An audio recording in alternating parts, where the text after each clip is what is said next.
안녕하세요. 오늘도 사연 살롱을 찾아주셔서 감사합니다. 50대 딸을 키우는 엄마입니다. 이런 말이 어떻게 들릴지 모르겠지만 저는 정말 엄마가 되고 싶던 사람 중 한 명이었어요.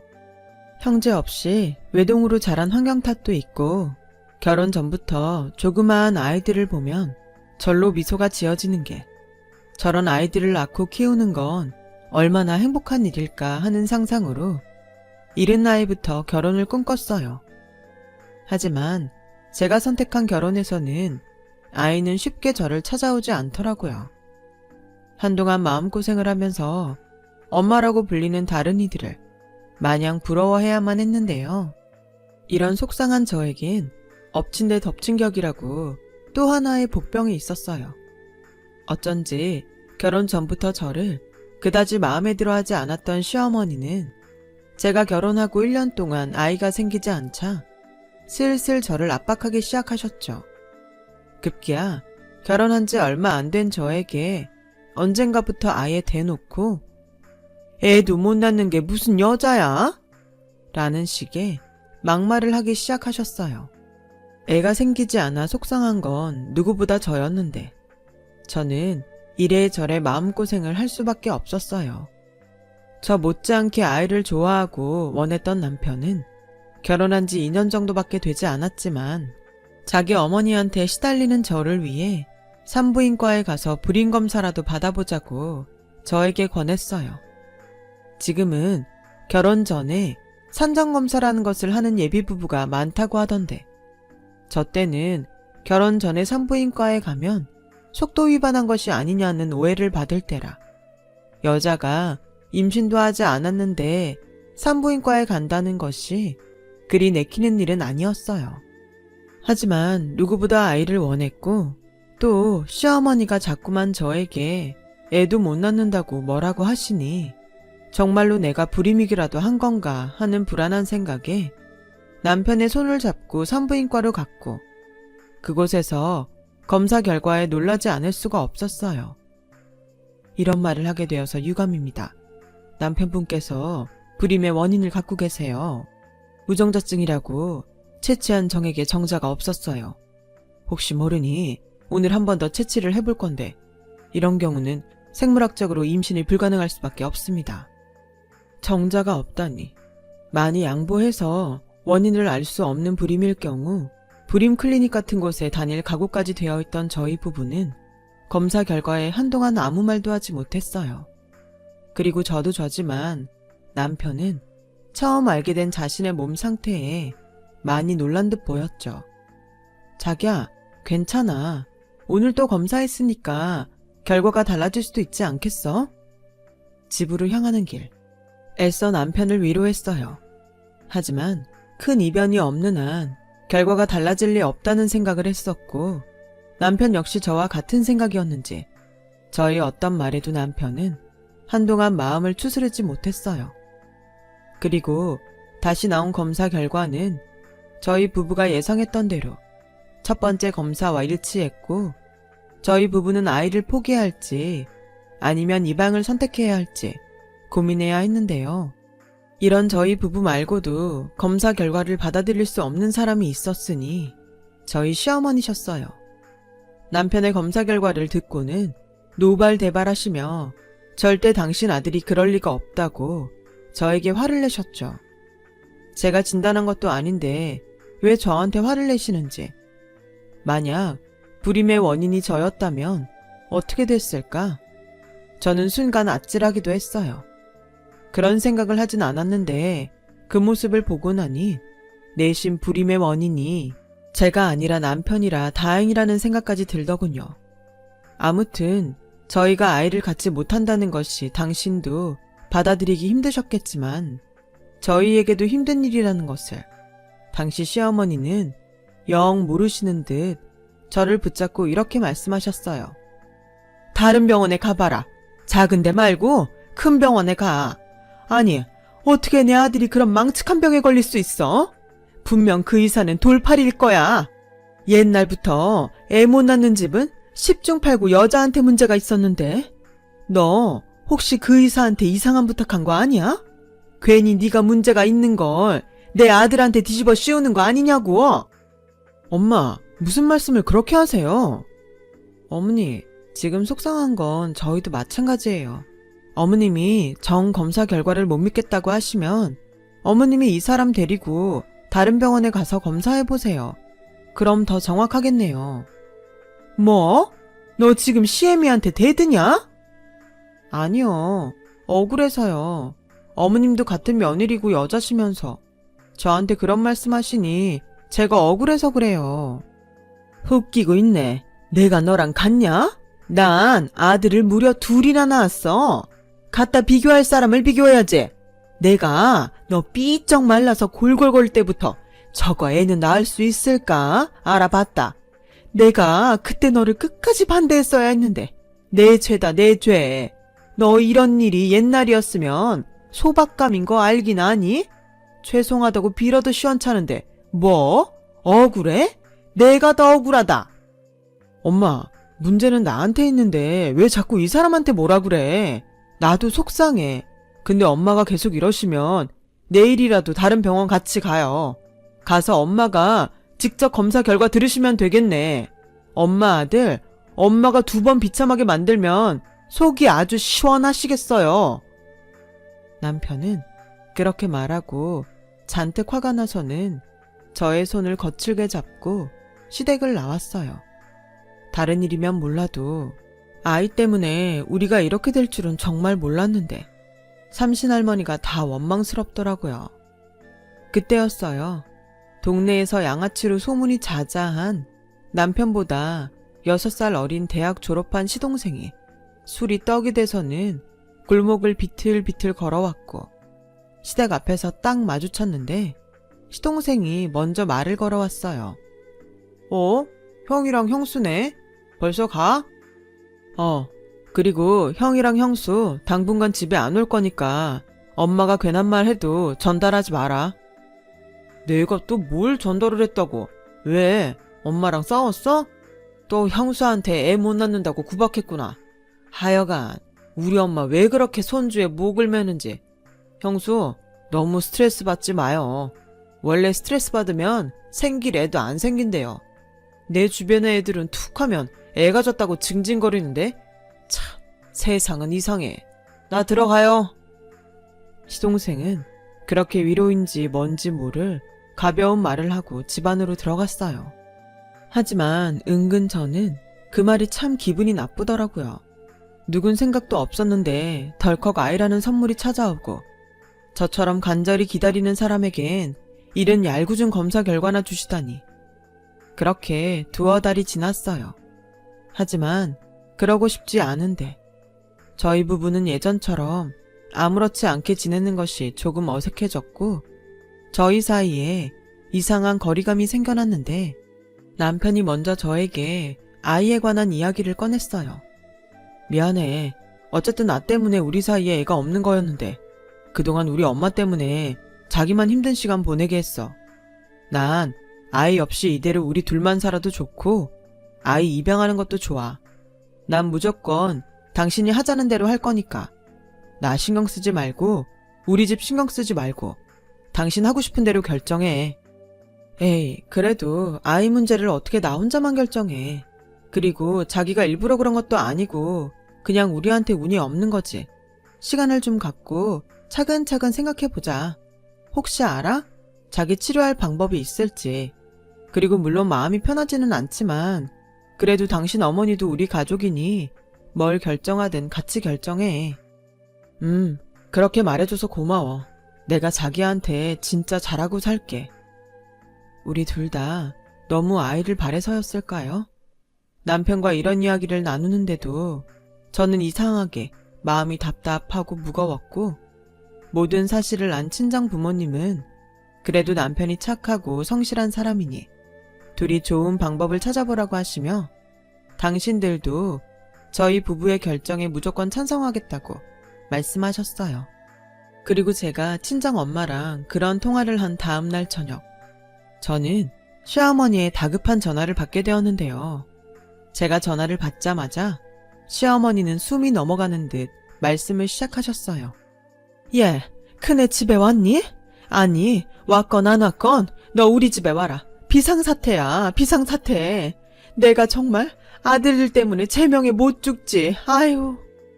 시어머니는 제가 무슨 일이냐고 아무리 여쭤봐도 앓는 소리만 하셨고 무슨 일인지는 모르겠지만 상당히 놀라신 듯 보였어요. 그래서 저녁 식사를 준비하다 말고 저는 남편과 급하게 시댁에 가게 되었는데 저희 부부가 도착하니 거실 바닥에 웬 박스가 덩그러니 놓여 있었어요. 저는 속으로 저 박스는 뭐지? 개나 고양인가? 하는 생각을 했고 평소 동물이라면 질색팔색하는 시어머니라 박스 안에 누가 버리고 간 동물이 들어있나 예상했어요. 그런데 제가 무심코 상자 안을 들여다본 순간 저도 너무 놀라서 뒷걸음질 치고 말았는데 글쎄 그 박스 안에는 태어난 지 얼마 안 되어 보이는 베넷 저고리를 입은 아이가 아무것도 모른 채 동그란 눈만 이리저리 굴리고 있지 않겠어요? 어머니, 이게 도대체 무슨 일이에요? 왜 아기가 박스 안에 있어요? 아휴, 내가 정말 살다 이런 일은 처음이야. 답답하니까 빨리 좀 말해봐. 요즘 같은 시대에 누가 아이를 집 앞에 버리고 간 거야? 차라리 그런 거면 내가 경찰에 신고를 하지. 너희를 오라고 했겠어? 글쎄, 이 자식이 작년에 어떤 지지배랑 놀아나다가 이렇게 됐단다. 뭐? 야, 박우식 설명해봐. 이게 무슨 소리야? 얘 네 애야? 아이씨, 다 듣고 뭘 더 설명하래. 아씨, 그때 분명 안전한 날이라고 했는데 지가 피임 안 해도 된다고 하더니 나도 억울해. 나도 피해자야. 피해자? 억울해? 이 미친놈아. 내가 그러길래 너 복학하기 전에 정신 차리라고 했지. 발정난 개새끼도 아니고 왜 이 여자 저 여자 찝쩍거리는데? 너 당장 애 엄마 데리고 와. 이러니 저러니 해도 결혼은 해야 할 거 아니야. 결혼은 무슨. 나 걔랑은 그냥 엔조이였어. 그리고 걔 하늘로 솟았는지 땅으로 꺼졌는지 연락도 안 돼. 이렇게 애를 버리고 가려니 나랑 결혼할 마음이 있겠어? 에휴, 그럼 너 혼자 장가도 가기 전에 애나 키울 거야? 엄마, 내가 어떻게 애를 키워? 엄마는 그게 가능할 것 같아? 그냥 엄마가 늦둥이라고 하고 호적에 올려서 엄마가 키워줘. 그냥 늦게 여동생 하나 생겼다고 생각할게. 이 미친놈? 내가 돌았어? 내가 사내놈이면 100번 양보해서 그렇다 쳐.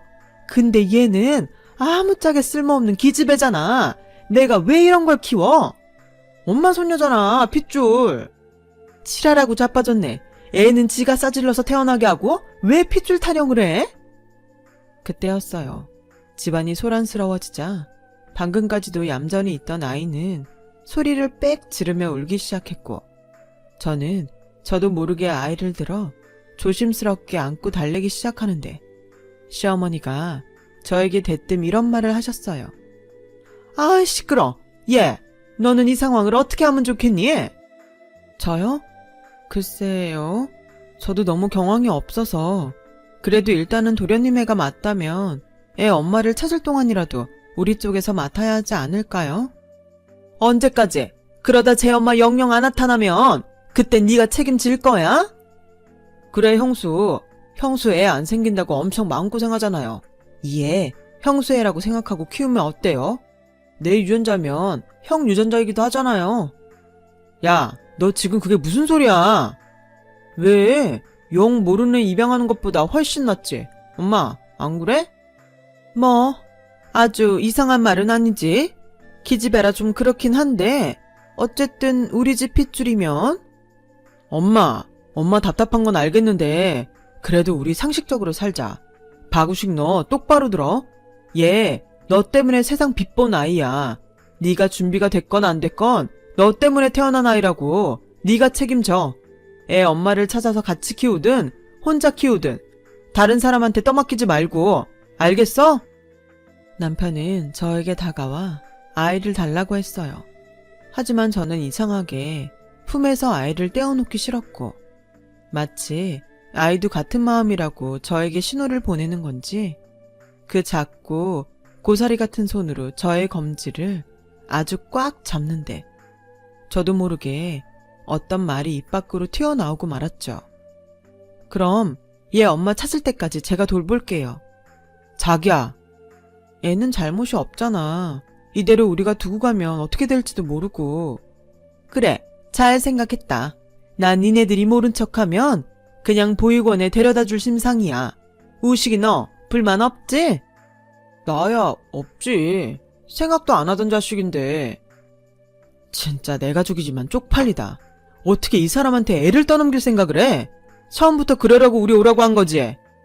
아니야. 그리고 싫으면 관두면 되잖아. 누가 강요했어? 그냥 그 애 팔자인 거야. 자기야, 우리가 하자. 나 이대로 가면 마음이 많이 불편할 것 같아. 그래도 괜찮아. 도련님이면 나한테는 조카잖아. 저는 그렇게 아이를 집으로 데리고 왔어요. 지금 생각해도 그땐 제정신이 아니었던 것 같아요. 물론 그 때문에 기적 같은 행복을 누리게 되었지만 그 당시에는 갑작스럽게 찾아온 생명에 정신이 하나도 없었어요. 그렇게 아이를 데리고 집으로 오는 길, 저희 집엔 육아용품이라고는 하나도 없기에 하는 수 없이 대형 마트에 들러서 당장 필요한 이것저것을 구입하는데 저희가 뭘 제대로 안 와요. 직원에 묻고 친구에게 물으며 저희는 정말 한 보따리를 사들고 집으로 왔어요. 그런데 저희 집에 하나 둘 아이용품이 자리를 차지하자 저는 이상하게 기분이 좋았고 마치 진짜 저희 아이가 생긴 그런 기분까지 들었는데요. 아무런 준비도 없이 또 아는 것도 없이 그날을 시작으로 쉽지 않은 육아에 들어가게 되었어요.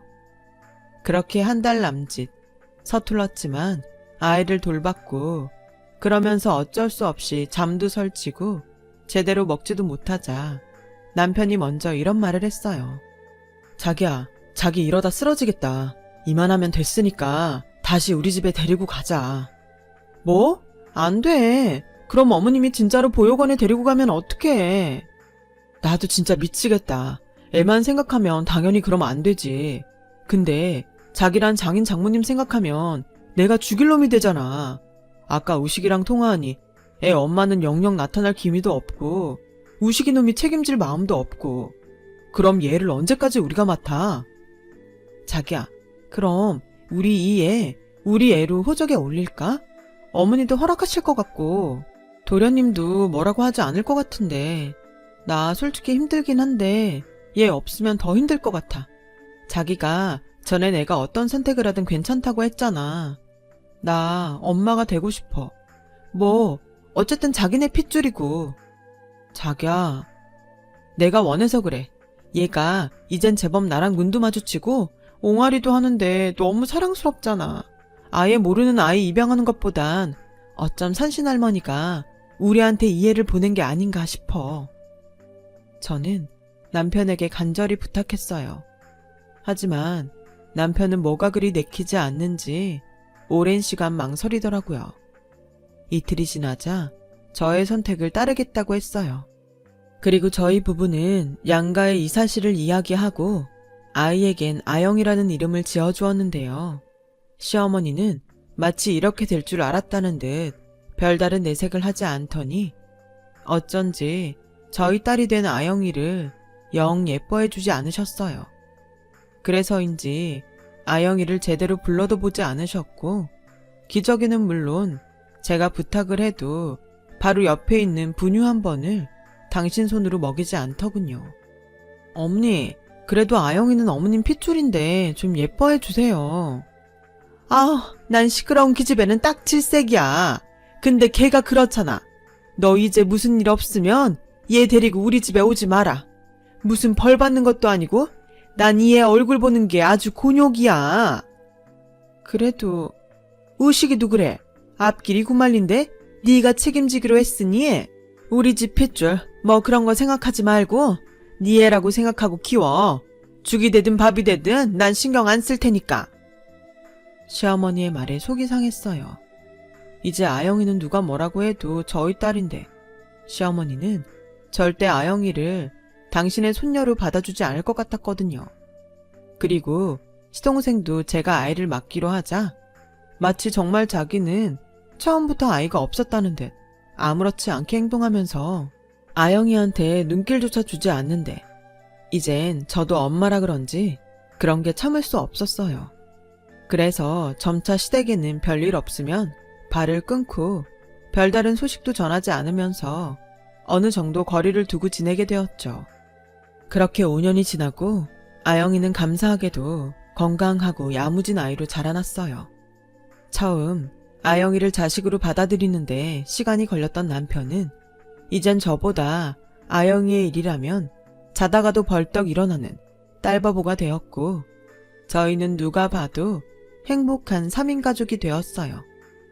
그러는 사이 아영이의 진짜 아빠인 시동생은 대학을 졸업하고 취업활동에 들어갔지만 한 직장을 3개월도 다니지 못한다더군요.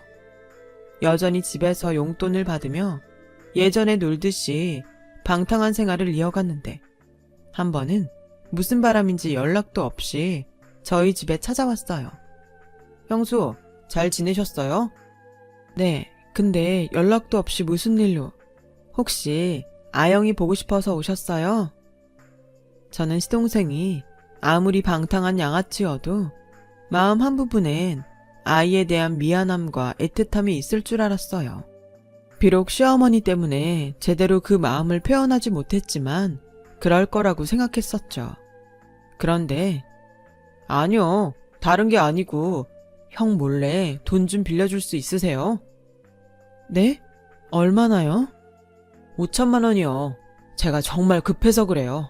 사실 창업을 준비하고 있었거든요. 근데 자금줄이 딱 막혀서 이것만 형수가 해결해주면 제가 평생 은인으로 여기고 제일 먼저 형수 돈 갚을게요. 도련님, 죄송해요. 그렇게 큰 돈이 저한테 있을 리가 없잖아요. 저는 직업도 없고 그냥 애 키우는 주부인데. 형수가 그냥 주부인가요? 친정에 돈 많잖아요. 부모님 임대업 하시고. 그러지 마시고 사돈어른에게 부탁 좀 해서 빌려주세요. 저 정말 그 돈 없으면 죽어요.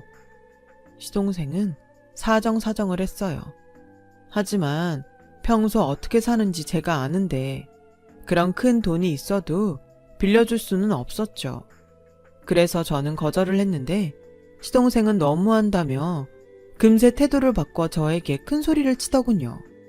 애 없이 평생 우리 엄마한테 구박받을 거 제가 해결해드렸는데 정말 너무하네.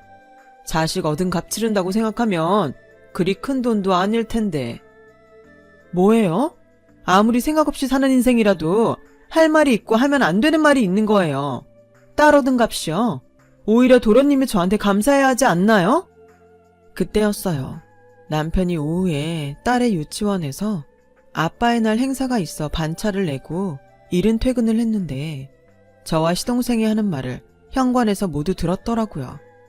그래서 남편은 신발장에 넣어둔 장우선을 들고 들어와 시동생을 향해 당장 꺼지라고 소리를 지르며 우산을 휘둘렀고 시동생은 그 우산을 피하며 집 밖으로 도망치듯 뛰어나갔어요. 그리고 그날 저녁 시어머니가 전화를 하셔서 하시는 말이 지금도 너무나 기가 막혀서 생생하게 남아있는데요. 너도 참 사람이 못됐다. 하나밖에 없는 시동생이 그렇게 부탁을 하는데 매정하게 딱 잘라서 거절했다며? 이래서 있는 것들이 더하다고 하는 거야. 너 나중에 우리 우식이 성공하면 얼굴 어떻게 보려고 그러냐? 너 나중에 우리 애 성공하면 애 대신 키워줬다느니 그런 말 하지 마라. 내가 요즘 네 길을 많이 살려줬지. 애도 못 낳아서 남의 새끼나 얻어 키우는 게 너 두고 봐. 내가 아주 벼르고 있으니까. 저는 시어머니의 그 통화를 녹음해서 남편에게 들려줬어요. 그리고 남편에게 말했죠. 미안해 여보. 근데 나는 이제 더 이상 당신 어머니와 가족으로 지낼 수는 없을 것 같아. 분명 나중엔 우리 아영이한테도 상처 주실 것 같고 솔직히 처음엔 아예 남보다는 핏줄이니까 더 나을 거라고 생각했는데 오늘 도련님 가시고 생각하니 친부가 가까이 있다는 게 무서워. 어머님도 그렇고 도련님이 아영이한테 먼저 말할 것 같아서. 미안해. 내가 진짜 당신한테 할 말이 없다. 솔직히 나도 당신처럼 우리 엄마랑 우식이가 언제 터질지 모르는 시한폭탄 같았어. 그래도 가족이라 선택을 못했는데 나 우리 집이랑 영 끊을게. 내가 지켜야 할 가족은 당신이랑 아영이야. 여보, 진짜 당신 그럴 수 있겠어? 천륜이라고 하잖아. 나랑 아영이도 천륜이야. 우리 아영이 키우면서 행복하게 살자. 내가 우리 가족 아무도 못 건드리게 지킬게. 사실 저는 남편에게 마음에는 없지만 이혼 이야기를 꺼내려 했어요. 그런데 남편이 먼저 자기 식구들과 연을 끊고 저와 저희 딸을 지키겠다고 말해주니 차마 이혼하자는 말은 못하겠더라고요. 그리고 되려 남편에게 미안하고 고마운 마음이 들었는데 남편은 다음날 혼자 시댁에 가서 저에게 이야기했듯 연을 끊자고 말을 했다고 하더군요. 그리고 혹시 자기가 없을 때 또 식구들이 들이닥칠 수 있으니 핸드폰 번호도 바꾸고 이사도 가자고 하는데 남편에겐 미안한 마음이 들었지만 저는 그제야 안심이 좀 되는 것 같았어요. 3개월이 지나갔고 저희 가족과 시댁 식구들은 더 이상 보는 일이 없어졌어요. 그래서 저는 명절에도 시어머니 생신에도 시댁에 가지 않아도 됐고 또 뭐라도 기분 상하게 하는 전화도 받지 않게 되었죠. 하지만 아주 아무렇지 않다고 하기는 좀 그런 게 묘한 찝찝한 마음 한구석에 남아 있었어요. 어쩌겠어요. 저도 저와 제 아이를 지켜야 하잖아요. 그래서 하루하루 구김살 없이 잘 커주는 딸아이를 보면 저는 엄마로서 마음 편히 행복을 누릴 수 있었어요. 그렇게 장장 20년을 시댁과 연을 끊고 살았고 딸은 그때까지도 출생의 비밀을 모른 채 저희 부부 품에서 착하고 성실하게 잘 자라주었는데요. 사실 제가 차마 남편에게는 아무 말도 하지 못했지만 내심 아주 조금 걱정했던 부분이 있었어요. 딸의 친부인 시동생의 그 양아치 기질이었죠. 또 어찌나 공부머리는 없는지 그 이름 없는 대학도 삼수 끝에 겨우 들어간 거라 혹여 딸이 시동생의 그런 부분을 닮았을까 걱정이 되었어요. 그런데 다행히 딸은 친부를 안 닮았는지 날라리 기질도 없고 또 공부머리도 좋아서 학교 다니는 내내 말썽 한번 부리지 않고 전교 5등 안에 항상 이름을 올리는 모범생으로 커주었죠.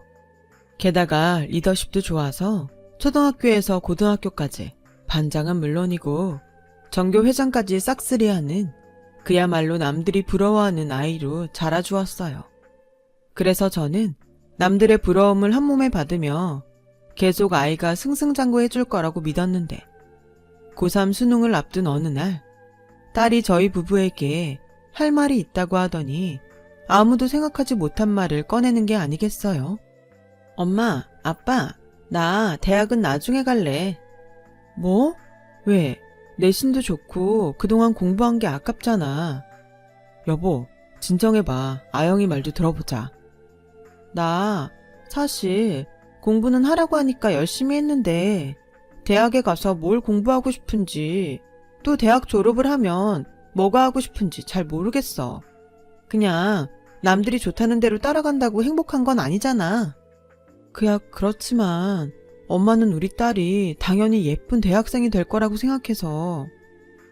그리고 나 사실은 알고 있어. 내가 엄마 아빠 친딸이 아니라는 거. 그래서 결정한 거야. 대학 4년 동안 등록금이 얼만데요. 딱히 목적도 없이 그 돈을 쓰고 싶지 않아. 지금까지도 엄마 아빠 덕에 나 너무 잘 살았잖아. 설마 너 돈 때문에 미안해서 대학 안 가려고 그러는 거야? 너 그러는 거면 아빠 진짜 화낸다. 아니야. 그리고 안 가는 게 아니라 내가 앞으로 어떻게 살고 싶은지 충분히 생각하고 그때 필요하면 갈게. 가고 싶다고 말할게. 아영아, 엄마는 아영이 너를 한 번도 내 딸이 아니라고 생각한 적이 없어. 알아. 그걸 내가 제일 잘 알지. 근데 너 그건 어떻게 알았어? 2년 전인가? 신림동 할머니가 학교에 찾아온 적이 있었어. 사실 나는 할머니 얼굴을 잘 모르니까 사람을 잘못 봤다고 생각했는데 할머니가 먼저 아는 척을 하시더라고. 왜, 나 유치원 다닐 때 제일 친했던 은정이 있잖아. 그 집에 물어보셨대. 넌 왜 그걸 이제 말해? 이럴까봐, 엄마 아빠 속상해할까봐. 처음엔 할머니가 나쁜 사람이라 거짓말하는 줄 알았어. 엄마 아빠가 괜히 할머니랑 연을 끊고 살까 했으니까. 근데 사실이 어쨌든 나는 우리 부모님 사랑하고 우리 엄마 아빠는 나를 끔찍이 사랑하니까 뭐가 돼도 상관없다는 생각이 들더라고. 너 정말 친부모가 아니라서 미안해서 대학 안 가려고 그러는 거 아니지? 아영아, 아빠는 세상에서 엄마랑 네가 가장 소중해. 알아. 우리 동네에서, 아니, 우리 학교에서 우리 아빠 딸 법은 거 모르는 사람 없거든. 나 졸업하고 딱 1년만 시간을 줘. 그럼 내가 뭘 하면 좋을지, 어떤 걸 해야 행복한지 답을 찾아볼게. 너 정말이지? 엄마, 우리 딸 믿는다? 우리 달라지는 거 없는 거다? 당연하지. 저는 사실 이야기를 다 끝내놓고도 심장이 뛰어서 숨이 제대로 쉬어지지 않았어요. 시댁 식구 모르게 잘 숨어서 산다고 생각했는데. 그리고 2년이나 지난 지금까지도 아무런 연락이 없다는 게 이상하게 계속 찝찝했죠. 저는 남편에게 저의 마음을 이야기했어요. 그러자 나도 당신 생각이랑 똑같아. 그래서 내일이라도 한번 찾아가 볼까 하는데. 그럼 나랑 같이 가. 나도 가서 무슨 의도로 애한테 말한 건지 듣고 그리고 지금은 어떤 생각이신지 알고 싶어. 그렇게 저희 부부는 20년 만에 시댁을 찾아갔어요. 가면서 이사라도 가셨으면 어쩌나 불안한 마음도 있었는데 다행히 시댁은 그 위치 그대로였어요. 문을 열고 한때는 익숙했지만 지금은 낯설기만 한 그 안으로 들어가니 제가 기억하는 모습보다 훨씬 연로한 시어머니가 여전히 저를 마음에 들지 않는다는 얼굴로 앉아 계셨어요. 연 끊고 살자고 하더니 무슨 일로 여기까지 왔어? 나 죽었나 살았나 확인하러 왔냐? 어머니, 그동안 잘 지내셨어요? 이유가 어쨌건 죄송해요. 죄송 같은 소리 하네. 엄마 이러시는 거 보니 다른 말 다 됐고 2년 전에 왜 아영이 찾아갔어요? 뭐? 2년 전에 아영이 학교에 찾아가서 아영이 우리 자식 아니라고 말씀하셨다면서. 아, 그 기집애가 그 말을 이제야 하던? 참 독하다. 내가 그래도 자식이라고 니네한테 찾아가서 말을 할까 말까 고민은 했다. 근데 지금까지 니네가 한 짓을 생각하면 너무 괘씸하잖아. 그래서 내가 니네 엿먹으라고 말 안 했다 이거야. 무슨 말이야? 알아듣게 말해요. 네가 그렇게 애지중지 끌어안고 키운 그 기집애가 사실은 우리 집 핏줄도 뭣도 아니라는 말이야. 2년 전에 우식이가 어쩌다 그년을 다시 만났는데 글쎄 그년이 우리 우식이 인생 망치려고 딴 놈애를 우리 우식이 애라고 우리 집 앞에 갖다 놓고 간 거야. 뭐 당연히 유전자 검사부터 했을 거라고 생각해서 어디 고아원이나 데려다 줬겠지 했다나? 그래서 내가 그거 확인하려고 수소문해서 걔 학교까지 찾아가서 몰래 머리카락 몇 가닥 뽑아다가 유전자인지 뭔지 친자 검사를 했지. 근데 그년 말이 맞더라는 거지. 아영이 걔 우리 우식이 애 아니야. 니네가 누구시도 모르는 이상한 애들 걷어 키운 거라고. 남편과 저는 단 한 번도 생각하지 않았던 일이라 놀라지 않을 수가 없었어요. 그래도 남편 핏줄이라고 생각하며 키웠으니까요. 그래서인지 남편도 많이 놀란 눈치더군요. 그 자리에서 굳어버렸고 시어머니는 마치 남의 일처럼 고소하다고 웃는데 오랜 시간 보지 않고 살아서인지 그 모습을 그냥 봐줄 수가 없더군요. 알려주셔서 감사합니다. 그런데요, 저는 상관없어요. 아영이 이미 제가 이 집에서 데려갈 때부터 제가 책임지기로 한 아이였고 오히려 도련님이랑 이제 아무 상관없는 아이이니 저 더 마음 편히 살 수 있을 것 같아요. 뭐? 넌 누구인지도 모르는 그 더러운 애를 여태 키워놓고 배신감도 안 들어? 네, 저 아영이 키우면서 정말 많이 행복했거든요. 아영이는 그런 아이예요. 착하고 마음씨도 예쁘고 게다가 공부도 잘하고요. 은근 도련님을 너무 안 닮았다고 생각했는데 왜 그런지 이제야 알겠네요. 어머님 말처럼 누구인지는 모르겠지만 확실한 건 도련님 애가 아니라서 다행이라는 거예요. 야, 너 지금 오랜만에 와서 사람 염장 지르냐? 네, 어머님이 먼저 제 딸한테 함부로 하셨으니까 저도 똑같이 하는 거예요. 저 이제 예전에 어머니 며느리 아니에요. 저 자식 일이라면 무서운 거 하나 없는 사람이거든요. 더는 제 허락 없이 제 딸 만나지 마세요. 아주 모성이 눈물 나네. 누가 들으면 지가 나온 줄 알겠어. 엄마, 됐어요. 몰랐던 거 알려줘서 고마워요. 근데 여기까지만 해요. 나도 이 사람처럼 아영이 누구 자식인지 상관없이 내 딸로 생각하고 앞으로도 계속 그럴 거니까. 지금처럼 우리 엿먹어라 하시고 건강하게 지내세요. 가자, 여보. 네가 아주 애미도 버리더니 마누라 종이 다 됐구나. 왜? 처가가 잘 사니까 거기에서 뭐 좀 먹을 게 나오더냐? 아주 많이 나오더라. 그러니까 앞으로도 각자 알아서 살아요. 저와 남편은 그렇게 또다시 시댁을 나왔어요. 처음부터 제 핏줄은 아니었으니 시어머니의 말을 듣고도 괜찮았는데 남편은 그러지 않을 것 같아서 저는 은근 걱정이 되었고 남편의 눈치를 살피게 되었는데 남편이 먼저 집에 도착하기 전에 저에게 이렇게 말했어요. 우리 아영이한테는 아무 말도 하지 말자. 나 아영이가 우식이 딸 아니라고 해도 상관없어. 내 호적에 올린 이상 아영이는 누가 뭐라고 해도 내 딸이야. 그러니까 앞으로도 계속 내 딸이야. 그럼 우리 호적에 버젓이 있는 우리 딸이야. 저와 남편은 손을 단단히 잡고 집으로 들어갔어요. 그러자 이제 더 이상 수능 공부에 열을 올릴 필요가 없는 딸이 지가 만든 저녁이라며 카레를 만들어 놓고 저희를 기다리고 있었고 그날따라 더욱 예쁜 저희 딸과 세상에서 가장 맛있는 카레를 먹었는데 카레가 매워서인지 자꾸만 눈물이 나오려고 하는 거 있죠. 그렇게 1년 동안 자기가 하고 싶은 일을 찾겠다던 딸은 건축가가 되겠다고 말하더라고요. 집이 없는 사람들이 이용할 수 있는 모두의 집을 짓고 싶다며 자기 나름의 꿈을 갖게 되었어요. 그래서 약속대로 수능을 쳐서 늦었지만 대학에 들어갔고 대학 졸업 후에는 젊은 나이에 좋은 감각과 철학으로 지역 신문과 잡지 등에 소개가 되기도 했어요. 거기에 저희 친정아버지가 임대주던 한 장소를 당신 외손녀를 위해 공짜로 사무실을 내주셨죠.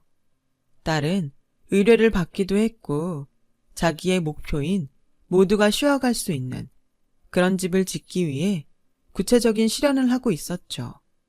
그러던 중 저녁 시간이 다 되어서 뜻밖의 불청객이 저희 집에 들이닥쳤어요. 바로 시동생과 시어머니셨죠. 그리고 다짜고짜 이렇게 말씀하셨어요. 지금 생각해도 아주 기가 막히네요. 형수, 오랜만이에요. 내 딸 아영이 잘 있죠? 요즘 아주 잘 나가던데. 어째, 돈 좀 많이 벌어요? 아, 걔는 알고 있죠? 형이랑 형수가 친부모가 아니라는 거. 지금 뭐라는 거예요? 그리고 여긴 어떻게 알았어요? 다 아는 수가 있죠. 세상이 얼마나 좁은데. 아영이는요? 아직 집에 안 왔어요? 그때였어요. 늦었으면 참 좋았을 텐데. 그날따라 딸은 제가 좋아하는 치즈케이크를 사들고 이른 귀가를 했고 마주치지 않았음 하는 두 사람을 마주하게 되었죠. 아영아? 이야, 우리 딸 진짜 잘 컸네. 엄마, 얘 나랑 완전 닮았지? 그럼 네 딸인데 누굴 닮니? 전에 한번 봐서 알지? 알미다. 저는 너무 화가 났어요. 유전자 검사 어쩌고 하면서 누구 자식인지도 모르는 더러운 아이라고 하더니 무슨 꿍꿍이로 저러나. 당장이라도 큰 소리를 치고 싶었는데 딸이 모든 사실을 알까봐 저는 무서웠어요. 그런데요, 제 딸은 제가 걱정했던 것과 다르게 강한 아이였어요. 아, 그때도 잘 몰랐지만 지금도 잘 모르겠네요. 엄마, 이거 엄마가 좋아하는 케이크. 냉장고에 넣고 이따 아빠 오면 우리 같이 먹자. 그리고 나 피곤해서 그런데 내 방에 가서 쉬고 있을게. 이 잡상인 같은 사람들 가면 불러. 뭐? 잡상인? 얘, 너는 예의범절, 뭐 그런 것도 모르니? 할미잖아. 네, 할머니. 누가 봐도 할머니시네요. 근데 주거 침입죄라는 게 있다는 건 알고 계신가요? 어머, 얘 좀 봐. 엄마, 참아. 얘가 아직 잘 몰라서 그래. 아영아, 내가 네 친아빠야. 많이 놀랐지? 아니요. 제가 왜요? 아, 그래? 아, 우리 딸이 아빠가 언제 곧 찾아올 거라는 걸 알았구나. 우리 이제 같이 살자. 아빠가 그동안은 사정이 있었어. 그래서 삼촌하고 외숙모한테 너를 잠시 맡겼는데. 맡겨요? 지금 내 나이가 몇인데. 그리고요, 저 바보 아니거든요? 아빠? 할머니? 이것 보세요. 저 댁들하고 아무 상관없는 사람이라는 거 저 진작부터 알았어요. 그때 할머니 오셔서 제 머리카락 슬쩍 뽑아가셨죠? 그래서 저도 혹시 몰라서 다 검사해봤어요. 저랑 아빠랑 생물학적으로 일치하는 게 없더라고요. 그래도 저는 상관없어요. 엄마 아빠가 사랑으로 키워주셨으니까. 그런데요, 그쪽은 뭐죠? 생물학적으로도 남이고 절 키우지도 않았는데 뭘 우기는 거예요? 그래, 네가 이미 다 안다니 어쩔 수 없다. 그럼 내가 네 아빠 동생이니까 법적으로 삼촌이다. 이건 맞지? 그러니까 툭 까놓고 삼촌한테 돈 좀 빌려줘. 그래, 가족이니까 좋게 좋게 네가 좀 도와줘라. 그때였어요. 저도 모르게 제 손이 먼저 시어머니와 시동생에게 가장 가까운 냉장고에서 계란을 꺼내 던졌고 그 계란들은 제대로 그들의 머리에 명중했어요. 야! 너 지금 뭘 던진 거야? 어머니, 염치라는 걸 좀 갖고 계세요. 어머님이 저한테 뭐라고 하셨는지 설마 잊으셨어요? 그래놓고 돈을 빌려달라고요? 형수, 우리가 지금 형수한테 빌려달라는 거 아니잖아요. 야, 너는 어떻게 인생을 그렇게 한결같이 구질구질하게 사니? 나 같으면 쪽팔려서 그렇게는 못 살겠다. 뭐예요? 형수 미쳤어요? 아영이 이리 와. 내가 너보다 나이 많고 서열로도 위니까 경고한다. 다신 우리 집에 그리고 아영이 앞에 나타나지 마. 돈을 빌려줘? 차라리 기부를 했으면 했지. 너한테는 못 줘. 에이씨, 그럼 나한테 기부한다고 생각하면 되잖아. 며느라, 우리가 급해서 그래. 얘가 사기를 당해서 우리 집 넘어가게 생겼어. 당장 밖에 나앉게 생겼는데 어쩌냐? 아님 우리 그냥 니네 집에 들어와 산다? 너 또 그건 싫잖아. 지금 그게 무슨 말이야? 어딜 들어와 살아? 진짜 아무리 엄마고 동생이어도 못 봐주겠네. 당장 안 나가? 여긴 또 어떻게 알고 찾아왔어? 형, 그러지 말고 우리 좀 살려줘. 형, 우리랑 같은 핏줄이잖아. 핏줄 타령 좀 그만해. 할 수 있으면 그 피 다 뽑아서 다른 피로 바꾸고 싶으니까. 지금 당장 안 나가면 나 경찰에 신고한다. 엄마도 자업자득이라고 생각해요. 야, 그래도 내가 네 엄만데 너 정말 너무한다. 네, 그렇게 저 원망하시면서 사세요. 저는 뭐 엄마 자식이니까 어쩔 수 없죠. 하지만 집사람이랑 우리 딸은 엄마랑 아무 상관없는 사람이니까 제발 그냥 두세요. 저 이제 정말 안 참습니다. 그날 본 남편은 제가 결혼하고 처음으로 본 가장 무서운 얼굴이었어요. 저와 딸에겐 자상하고 늘 양보만 해주는 사람이었는데 가족을 지키겠다는 남편의 그 말은 빈말이 아니라는 걸 그날 절절히 느낄 수 있었어요. 그렇게 시어머니와 시동생은 씩씩거리며 저희 집을 나갔고 이사를 고려했지만 이젠 더 이상 피하지 말자는 생각에 저희 가족은 더욱 똘똘 뭉치기로 했어요.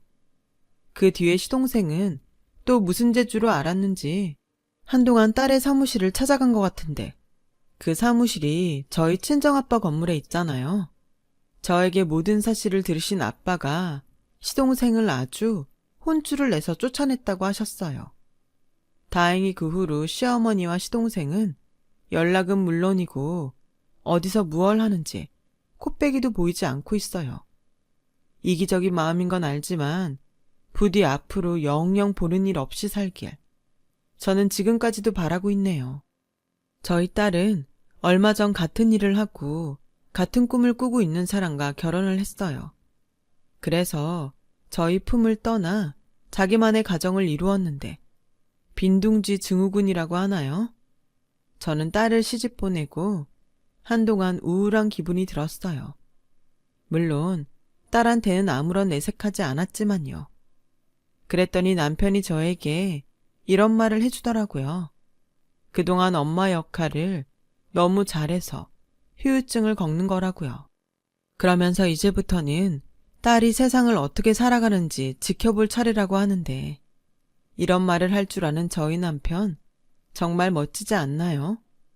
저는 남편의 말을 듣고 지금의 제 역할이 무엇인지 잘 알게 되었어요. 그래서 지금은 딸이 어떤 가정을 만들어가는지 그리고 어떤 행복을 찾아가는지 응원하며 지켜보고 있어요. 지금 돌이켜보면 저는 그동안 열심히 부모 노릇을 하긴 했지만 제가 그 부모 노릇을 잘 했는지 어쩐지 잘 모르겠어요. 하지만 단 한 가지 분명하게 아는 것이 있습니다. 저는 부모로 살아온 시간 동안 참 많이 행복했고 앞으로 부모로 살아갈 시간은 더 없이 행복할 거라는 것이죠. 지금까지 저의 긴 이야기를 들어주셔서 감사합니다. 세상에 존재하는 모든 부모님을 존경해요. 부디 매일매일 행복하세요. 여러분, 사연 댓글에 응원과 현명한 조언 부탁드려요. 좋아요와 구독은 저에게 큰 힘이 됩니다. 오늘도 좋은 일 가득하세요.